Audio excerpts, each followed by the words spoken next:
오늘은 제12회에 이어서 제13회를 낭독해 드리겠습니다. 7. 중2 영어 교과서도 거뜬히 마스터하다. 아이에게 2학년 1학기 여름방학 시작 때부터 영어 공부를 시킨 지 2개월이 조금 지난 시점에서 아이는 중1 영어 교과서를 마스터했습니다. 그래서 곧바로 중2 영어 교과서와 자습서와 테이프를 구입하였습니다. 중2 영어 교과서는 1학년의 교과서와 비교할 때 좀 더 수준이 있었습니다. 그러나 시작이 반이라고 제1과부터 마음을 가다듬고 차근차근 시작하니 아이는 잘 따라주었고 영어 단어, 수어 외우기, 영어 본문 읽기, 본문 쓰기 등 어려움 없이 착착 진행되었습니다. 진도도 제법 빨리 나갔습니다. 아이의 영어 실력은 점점 늘었고 단어나 수어를 외우는 시간이 단축되고 본문을 읽는 속도도 억양을 넣어 잘 읽어 나갔습니다. 아이의 말로는 영어의 글자가 눈에 쏙쏙 잘 들어온다는 것이었습니다. 아이가 영어 시험을 보는 것도 그때마다 100점을 받았습니다. 저는 기분이 흡족하였습니다. 이 세상에 이런 기쁨이 또 있을까? 이보다 더 기쁜 일이 어디 있단 말인가? 내가 내 자식에게 영어 공부를 시키다니. 꿈같은 일이었습니다. 그러나 이것은 현실이었습니다. 영어 공부가 끝나고 아이들과 같이 이런저런 이야기를 나눌 때면 저는 더없이 행복했습니다. 저는 이 아이가 성장해서 어떻게 되어야 한다고 기대를 크게 가진 적은 없습니다. 다만 이대로 잘 자라준다면 자신의 몫은 해 나갈 것이라고 생각했습니다. 세상은 똑똑한 사람도 많고 경쟁자도 많으니 그들과 함께 어울려 살며 그들보다도 너무 뒤지지 않고 아이가 자신에 맞는 위치를 갖게만 된다면 그것으로 만족한다고 생각했습니다. 사람의 욕심은 한이 없습니다. 그래서 저는 제 자신을 냉철히 바라보았습니다. 저는 우선 아이의 교육을 위해 충분히 투자할 돈이 없었습니다. 그래서 아이를 외국에 보내 공부시킬 처지도 못됐고 실력이 있는 선생님을 모셔 과외 공부를 시킬 처지도 못됐습니다. 다만 제가 할 수 있는 일은 성실한 아빠로서 아이를 위해 시간을 투자하는 아빠가 되는 길이 어쩌면 유일한 길이었을런지도 모릅니다. 그러나 아이는 저같이 이런 아빠를 무척 좋아하는 것 같았습니다. 훗날 이야기입니다만 아이들이 성장해서 저희가 어릴 때 아빠께서 영어 공부를 시켜주신 것이 그렇게 고마울 수가 없었다는 얘기를 두 아이에게 종종 들었습니다. 저는 지금도 아이들에게 이런 이야기를 들으면 가슴이 뿌듯해집니다. 그리고 지난날 아이들과 영어 공부를 하며 지냈던 수많은 사연을 흐뭇한 마음으로 생각해 봅니다. 아이들에게 영어 공부를 시키면서 제가 느낀 것은 초등학교 2 내지 3학년에 아이들에게 영어 공부를 집중적으로 시키면 영어 공부를 소화해내는 능력이 그 어느 시기에 시키는 것보다도 뛰어나다는 것입니다. 그러니 이 책을 읽으신 부모님께서도 가능하시면 초등학교 2 내지 3학년 시기에 아이에게 영어를 직접 가르쳐 보십사고 권하고 싶습니다. 다만 이 시기를 놓쳐서 부모님들이 자녀가 초등학교 3, 4학년 사이에 있더라도 가능하시면 곧바로 중1 영어 교과서를 가지고 제가 했던 방법대로 해보시는 것이 좋겠습니다. 자녀가 초등학교 5, 6학년이 되었더라도 아직 늦은 것은 아닙니다. 부모님께서 어느 정도로 혼신의 힘을 바쳐 아이들 영어 공부에 쏟아붓느냐가 문제가 될 뿐입니다. 다시 말씀드립니다만 아이들에게 영어 공부를 시키는 것은 빠르면 빠를수록 좋다고 생각합니다. 좀 성급한 마음인 것 같지만 적어도 아이들이 영어 공부에 관한 한 성급한 것이 좋겠습니다. 이렇게 재미있게 영어 공부를 진행한 덕분에 아이가 초등학교에 다니고 있었지만 중2 영어 교과서를 마스터하는 데는 3개월도 걸리지 않았습니다. 아이가 국민학교 2학년 2학기도 끝나지 않았는데 중2 영어 교과서를 마스터한 것입니다. 이때부터 영어 쓰기 시험 볼 때 영어 노트를 사선지 노트를 사용하지 않고 보통 노트를 사용했습니다. 어느 정도 글씨 쓰는 것이 틀에 잡혔기 때문입니다. 이렇게 중2 영어 교과서를 끝낸 뒤 며칠에 걸쳐 중1 때와 마찬가지로 한 번 더 중2 영어 교과서를 총정리 겸 복습을 일주일 정도로 끝내고 저희 부부는 곧바로 중3 영어 교과서를 구입하여 중3 과정을 공부시키기로 하였습니다. 8. 중3 영어 교과서까지 마스터하니 AFKN 미군 어린이 방송이 들리다. 중학교 3학년 영어 공부는 문장도 좀 길어지고 내용도 훨씬 알찼습니다. 그러나 지금까지 해온 영어 공부이기 때문에 그리 어렵지 않게 공부할 수 있었습니다. 새로운 영어 단어나 수거는 뜻이 좀 어려워지고 한 과를 진행하는데도 종전보다는 시간이 좀 더 걸렸습니다. 이럴수록 저는 좀 더 철저하게 아이들에게 영어 테스트를 했고 그때마다 만족스러운 결과를 얻었습니다. 아이가 중학교 2학년 2학기가 끝나고 겨울방학이 되자 겨울방학 내내 시간은 모두 영어 공부에 투자하였습니다. 긴 겨울방학 동안은 영어 공부하기에 아주 적합한 시기입니다. 저는 이 겨울방학 동안에 중3 영어 교과서를 끝낼 작정이었습니다. 그래서 아이의 학교에서 내준 겨울방학 숙제는 숙제할 분량도 얼마 되지 않아서 아예 무시하고 아이에게 시키지도 않았습니다. 겨울방학 끝날 무렵 하루나 이틀에 걸쳐 저와 아이들이 합작으로 겨울방학 숙제를 마칠 계산이었습니다. 저는 계획대로 아이와 매일매일 영어 공부에 전념하면서 한 과목씩 진도를 나갔습니다. 별다른 문제 없이 영어 공부는 순조롭게 진행되었습니다. 지금은 각 TV 채널에 영어로만 방영하는 채널이 많이 있습니다. 그러나 그 당시는 AFKN이라는 미군 방송이 한 가지 뿐이었습니다. 저는 가끔 집에서 휴식 시간에 AFKN 방송을 켜놓았습니다. 제가 영어를 알아들어서 켜놓은 것이 아니고 그저 화면이나 좀 보고 혹시 아이가 영어 공부를 하고 있으니 이런 TV 화면을 비록 지금은 아이가 알아듣지 못해도 외국인들이 영어 대화하는 것을 보고 듣다 보면 언젠가는 아이도 귀에 들릴 것이 아닌가 하는 기대 심리에서 아이에게 AFKN 채널을 보여주곤 했던 것입니다.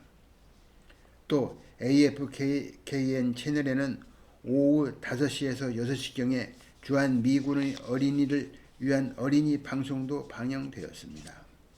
그래서 이 시간대에는 아이에게 그 방송을 보도록 적극적으로 권장하였습니다. 그러던 어느 날 AFKN 어린이 방송 프로그램을 보고 있는 아이에게 너 저 방송에서 뭐라고 말하는지 알아듣겠니? 하고 물었습니다. 네, 알아들어요. 저는 속으로 내심 놀랐습니다.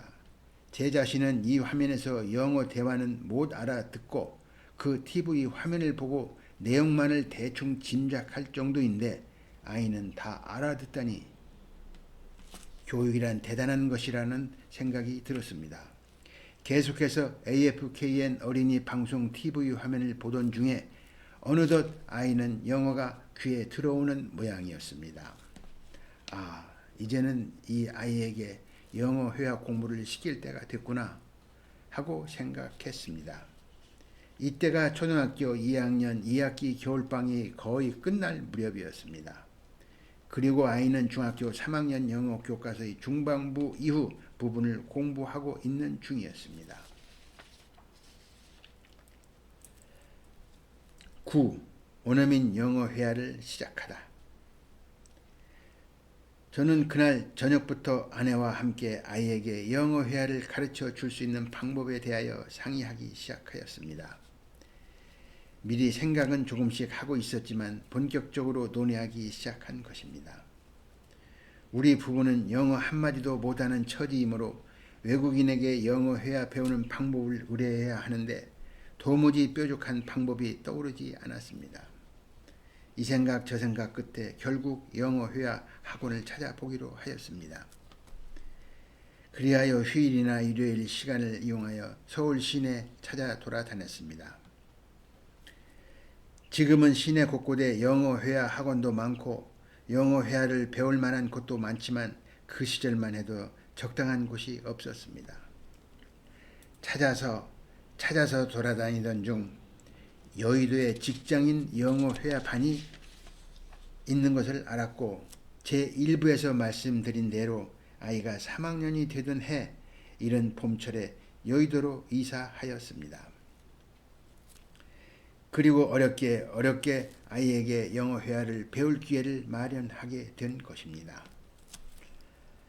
영어 회화반에서 입학한 경위, 제가 아이에게 공부시킨 방법, 엄마가 아이와 함께 공부한 사연 등은 앞서 제1부에서 자세히 말씀드린 대로 정말 우여곡절이었습니다. 하지만 아이를 영어 회화 학원에 입학은 시켰지만 아이를 영어 회화반에 학원에 보내게 되었다고 해서 영어 회화가 잘 될 수 있는 것은 아닙니다. 아이가 잘 배울 수 있도록 뒷받침을 해줘야 하는데 이것은 역시 부모의 몫이었습니다. 아이가 영어 회화반에 공부할 수 있게 되자 저는 회화반에서 공부하는 교재를 엄마, 아이, 아빠 것 모두 3권을 사서 미리 살펴보았습니다. 어른들이 배우는 영어 회화책은 그 내용이 중학교 교과서 수준과는 훨씬 차이가 있었습니다. 첫째, 대화 내용의 배경에서부터 차이가 났는데 왜냐하면 중학교 영어 교과서는 기초적인 문장에서부터 시작하여 내용은 문학적인 것, 동화적인 것, 교육적인 것, 학문적인 것이 주된 내용이지만 어른들의 영어 회화는 주로 일상생활의 내용, 예를 들면 정치, 경제, 문화, 스포츠, 여행, 가정생활, 비즈니스, 역사, 과학, 신문, 방송의 기사나 뉴스 또는 상식 문제 등으로 아주 다양하고 배경 그림도 컬러로 곁들여가며 어른들이 건전한 사회생활을 주로 다룬 내용이었습니다. 사실 이런 내용이 진정한 의미에서 회화일 것입니다.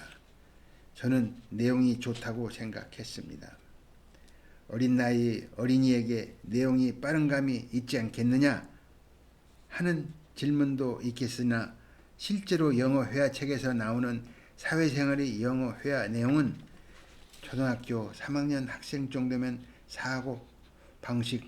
정도의 사고 방식 수준이면 무난히 소화할 수 있다고 생각되었습니다. 그리고 영어 회화책의 영어 문장 길이는 짧은 편이어서 중학교 3학년 영어 실력 정도면 충분할 것으로 보였습니다.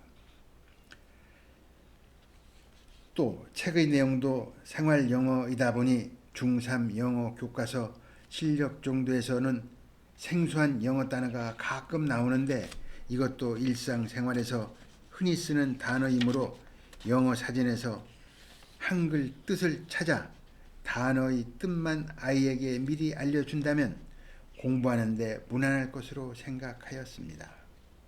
그리고 영어 회화책에는 새로운 단어뿐만 아니라 사람의 이름이나 지역명 또는 국가명, 상품명 등 고유명사가 책 한 권마다 100여 개씩 이상 나옵니다.